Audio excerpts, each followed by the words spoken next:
siapkan hati kita, Tuhan hadir di tengah-tengah kita saat ini. Terpujilah Engkau Tuhan.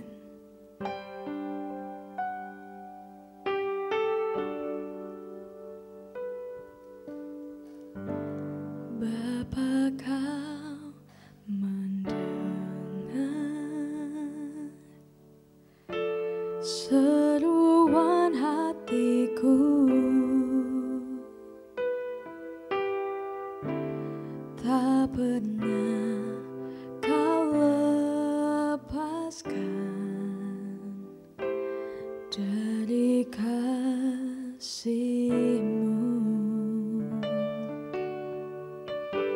Lewat lembah kelam, Kau temani aku.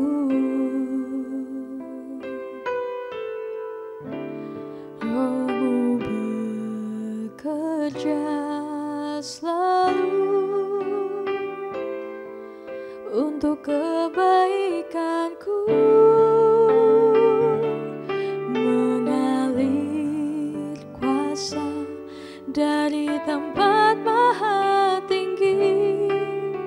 Bapa kekal mulia, Kau hadir di sini, memulihkan hati, menyembuhkan yang terluka. Ku kan tenang bersama-Mu, Bapa. Mengalir kuasa dari tempat maha tinggi. Bapa kekal mulia, Kau hadir di sini, memulihkan hati, menyembuhkan yang terluka. Ku kan tenang bersama-Mu, Bapa.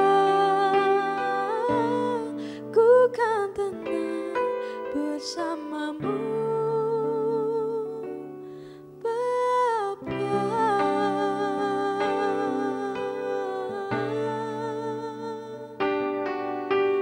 tenang hanya denganmu Tuhan, sebab Engkau mengenalku, tak pernah Engkau lepaskan, tak pernah Engkau tinggalkan.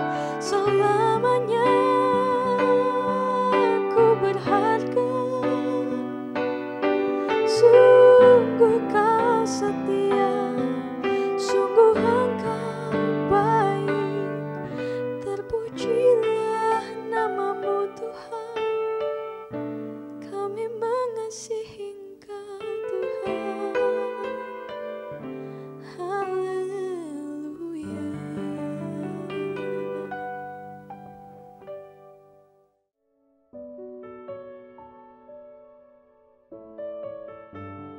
Ya, shalom, puji Tuhan, haleluya. Semua karena Tuhan, sehingga saya bisa hadir kembali di program sermon pada saat ini. Bapak Ibu yang dikasih oleh Tuhan, judul khotbah saya pada saat ini adalah dilahirkan kembali. Kita buka di dalam ayat firman Tuhan, di dalam 1 Petrus 1 ayat 3 sampai ayat yang ke-5. 1 Petrus 1 ayat 3 sampai ayat yang ke-5. Firman Tuhan berbunyi demikian.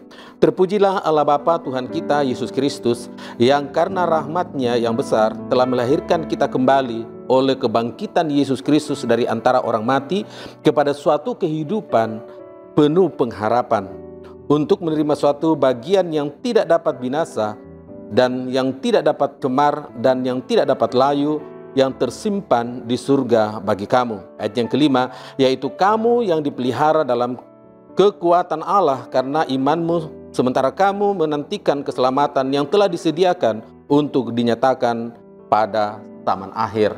Kita baca kembali dalam 1 Petrus 1 ayat yang ketiga. Firman Tuhan berbunyi demikian.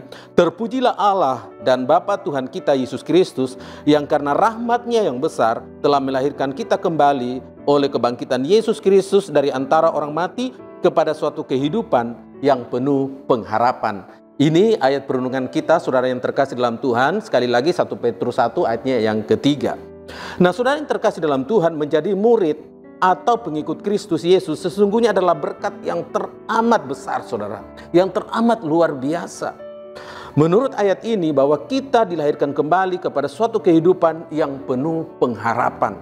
Nah, saudara yang terkasih di dalam Tuhan, banyak ayat-ayat referensi dalam kebenaran firman Tuhan. Dalam PB, saudara yang terkasih, tentang kata dilahirkan kembali.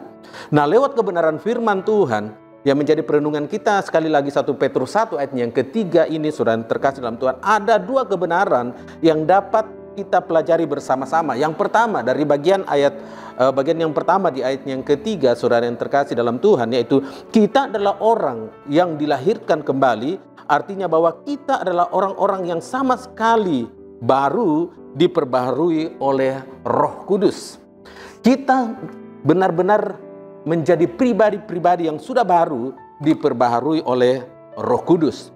Nah, saudara yang terkasih dalam Tuhan, oleh sebab itu saudara yang terkasih dalam Tuhan, orang yang sudah diperbarui oleh Roh Kudus, orang yang sudah mengalami yang namanya kelahiran baru, saudara yang terkasih dalam Tuhan, akan terpancar di dalam hidupnya bagaimana suatu kelahiran baru, bagaimana suatu hidup baru, bagaimana suatu kehidupan yang diperbarui oleh Roh Kudus di dalam kehidupannya secara pribadi. Itu akan nampak, saudara yang terkasih dalam Tuhan, dibandingkan dengan sebelum dia diubahkan oleh Tuhan, dibandingkan sebelum dia dilahirkan kembali atau dijamah atau diperbarui oleh Roh Kudus. Nah, saudara yang terkasih dalam Tuhan, dalam 2 Korintus 5 ayat yang ke-17, di situ dikatakan begini, jadi siapa yang ada di dalam Kristus, ia adalah ciptaan baru, yang lama sudah berlalu, sesungguhnya yang baru sudah datang. Nah, pertanyaan ini adalah bagaimana dengan kehidupan kita sekarang, saudara yang terkasih dalam Tuhan? Ada proses perjalanan hidup kita yang kita harus pertahankan, yang kita harus jalani sesuai dengan relnya Tuhan. Saudara yang terkasih, sebagai orang yang sudah dibaharui oleh Tuhan. Nah, saudara yang terkasih, dalam 2 Korintus 5 ayat 17, di situ dikatakan orang yang sudah hidup dalam Kristus, dia harus memahami bahwa dia adalah pribadi yang baru. Sekali lagi saya mau katakan bahwa orang yang sudah hidup di dalam Kristus, dia harus memahami, dia harus menyadari bahwa dia adalah pribadi yang baru. Nah, saudara yang terkasih di dalam Tuhan, tentunya di dalam setiap kehidupan kita sebagai pribadi, dalam setiap komunitas kita, dalam marketplace kita, di mana kita berada, saudara yang terkasih, Tuhan menginginkan agar supaya kita senantiasa memahami, agar kita senantiasa menyadari bahwa kita adalah pribadi yang sudah diperbaharui oleh Tuhan. Tentunya lewat kata-kata kita, lewat pergaulan kita dan sebagainya, menjadi orang-orang yang menjadi berkat bagi orang yang ada di sekitarnya. Keserupaan dengan dunia sudah berlalu sebab sesuatu yang baru sudah datang.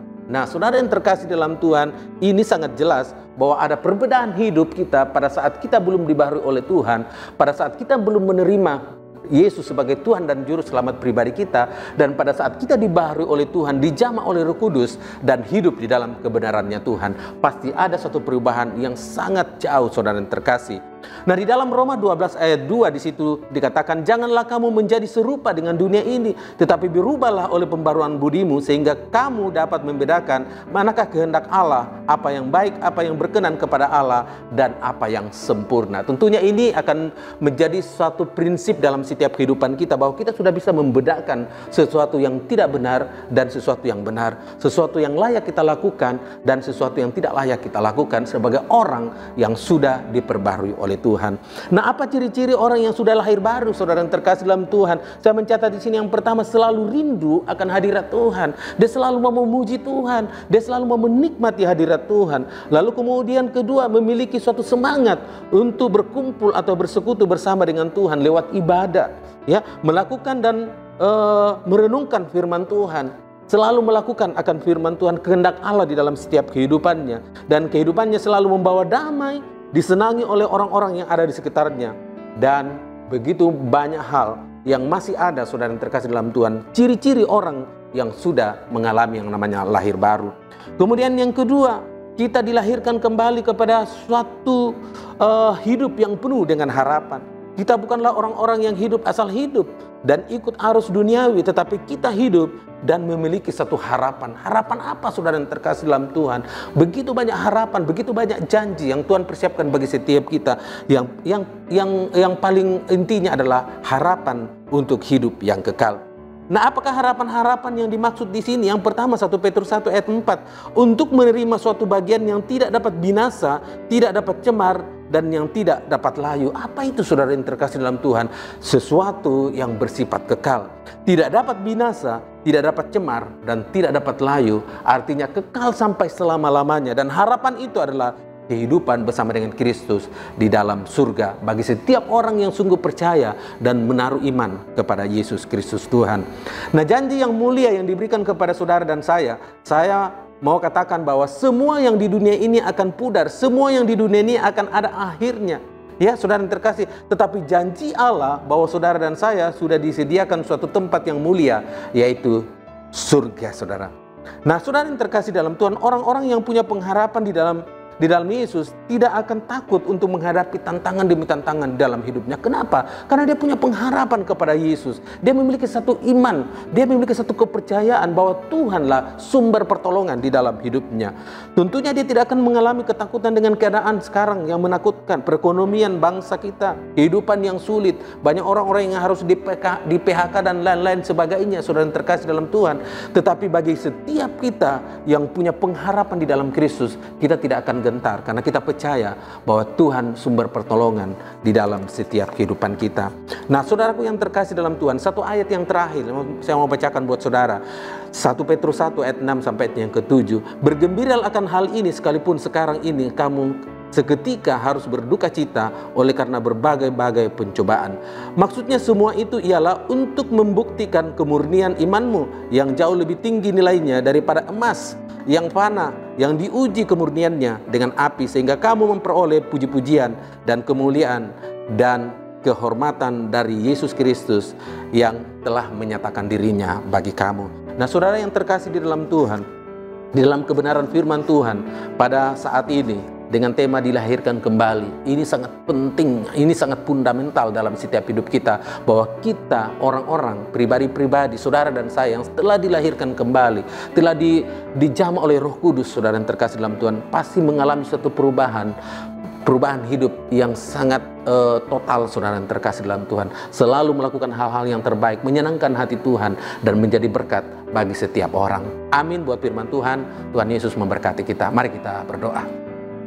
Kembali kami menaikkan pujian, syukur, hormat kepadamu ya Bapa di surga. Kami sungguh berterima kasih buat kesempatan saat ini Tuhan Yesus. Hamba-Mu boleh menyampaikan isi hati-Mu Tuhan Yesus. Berkati setiap kebenaran firman-Mu yang hamba-Mu sudah sampaikan. Berkati Tuhan Yesus, sehingga boleh bertumbuh, berbuah-buah dalam setiap kehidupan kami. Kami boleh menyadari bahwa kehidupan kami boleh memahami bahwa kehidupan kami adalah pribadi-pribadi yang telah diubahkan oleh Tuhan. Dan itu akan kami aplikasikan dalam setiap kehidupan kami, seperti yang Engkau inginkan dalam setiap hidup kami, Bapak. Terima kasih Bapak buat kebenaran firman-Mu. Sekali lagi berkati firman-Mu, berkati setiap anak-anak-Mu Tuhan yang mendengarkan program ini di dalam nama Yesus.